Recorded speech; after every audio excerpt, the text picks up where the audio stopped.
Hello, everybody, and welcome back to the channel. I am your host, God of Heroics, and today we're talking about 1.5 for Marvel Rivals. That is right, we are right up on the precipice of the mid-season where we are getting Human Torch and The Thing and a bunch of other changes, so we're pretty much going to talk about all of that. There is some unfortunate news as well, but that is going to get its own separate video, but we will mention it briefly here. So if you like these type of update videos, please like the video, subscribe to the page, and hit that notification bell so you can be notified to all future uploads. And without further ado, let's get started.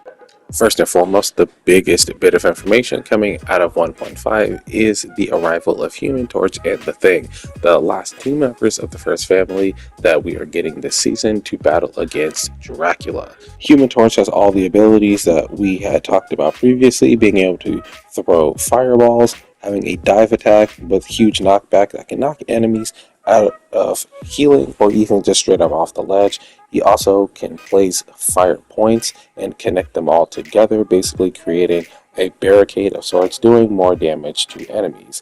In addition to this, his ultimate is the Supernova, and it is not an AoE. It basically empowers him to be able to shoot flaming tornadoes, and these tornadoes can be teamed up with Storm to create a flaming maelstrom for her ultimate. Benjamin J. Grimm, aka The Thing, is in the game, and as we should have known, he is a brawler. So his primary fire is just a bunch of boxing. He has one super heavy attack, a shoulder charge with an AoE at the end that can hit enemies around and above.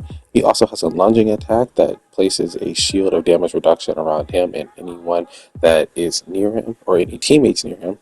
And surprisingly, he can perform the fastball special with Wolverine, allowing him to throw him in, then jump in as well, placing a shield and doing more damage fighting alongside him. Then we get to his ultimate, which is obviously Clobbering Time.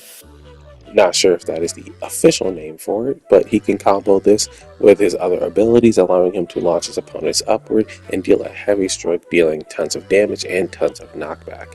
Johnny Storm comes with his Negative Zone Gladiator skin, along with an emote and a nameplate for said skin as well. And The Thing comes with a Trenchcoat skin, coming with its own nameplate and emote as well.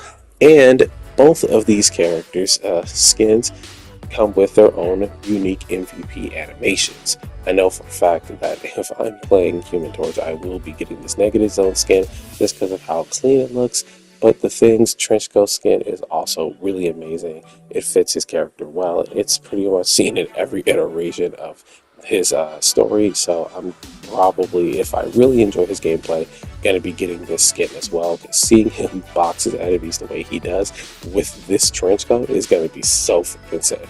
Anyway, all of this and more is available on February 21st, and there are creator early access codes going out, allowing some players to be able to look and see these kind of things ahead of time. So if you happen to follow one of those creators, who unfortunately does not include myself, go right ahead and take a look, see what's coming for yourself and see how you feel about it. But speaking of cosmetics for the first family, by the time this update rolls out, the time to get Sue Storm's Blood Shield skin will be up, and this is what it looks like. I am proud to say that I have reached gold, so I will be getting this skin. I do not have a lot of time to play competitive, but I'm so glad that the time that I do have was used properly. Johnny Storm is next to get his blood skin. I think his is called Blood Blaze. This is what it looks like, and to be honest, I will definitely have to be reaching gold to cop this as well. It looks so freaking good. Anyway, still on the topic of cosmetics, on the 28th of February, both Magic and Hulk are getting Punk skins put in the game. I don't know the name of Hulk's, but I think Magic is being called Punk Child. Not sure if that's the real name or just a working title for now, but both of these characters will have available skins. I know for a fact I will be copying this Magic skin. I've been eyeing it ever since the leaks, and I'm so glad that it's actually being implemented into the game. And obviously, with the release of new characters and new cosmetics, we are also getting the release of a new map. We are getting the Eternal Night Central Park map, and it looks freaking amazing. Dracula's castle is here, and essentially he has both Blade and Ratatoska, the squirrel that is the messenger for all realms through the use of Yggdrasil, captured. And Dracula is using what appears to be the Darkhold, or it could be something else, but it appears to me that this is the Darkhold to, it looks like probably either draining them or using some kind of powerful magic to create eternal night, probably globally. I will get into that in a completely different video when we talk about a lot of the lore going on around Marvel Rivals. But we get to see all these different angles of Blade as he is already captured by Dracula. It looks freaking amazing. I can't believe they actually put this much work into Blade, but with the knowledge that he will be coming to the game at some point, hopefully around the same time they put Ultron in, since we have tons of information on him, I say this looks really amazing, and I say go right ahead and just give us this character right now if he's available. Central Park will be a convergence map.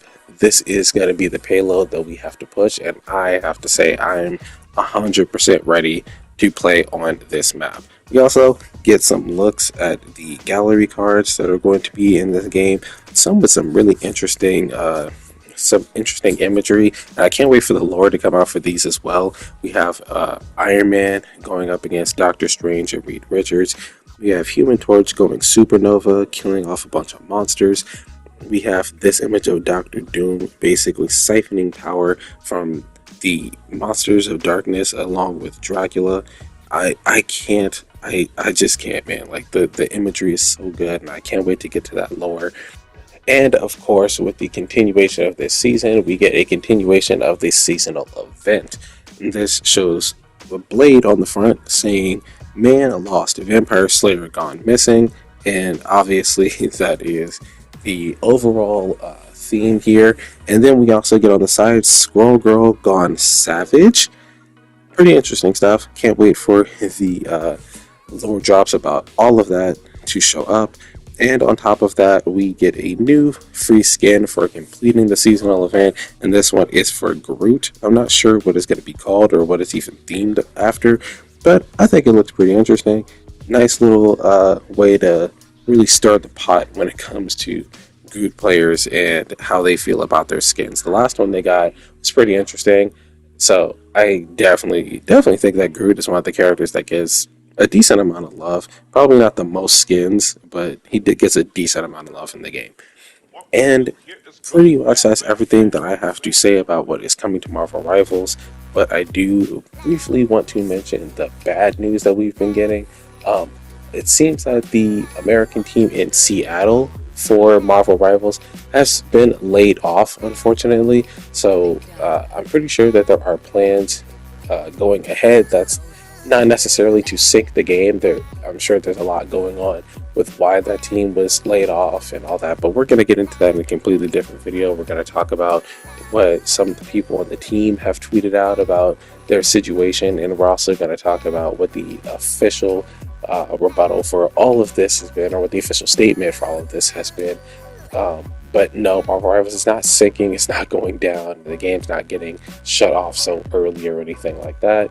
It's just there's a lot of changes going on within the team. But anyway, we're going to get to that in its own separate video, and that's pretty much going to do it for me. Please let me know in the comments what you're more excited for. Is there anything that I missed? Anything that you would rather have me talk about a little bit more?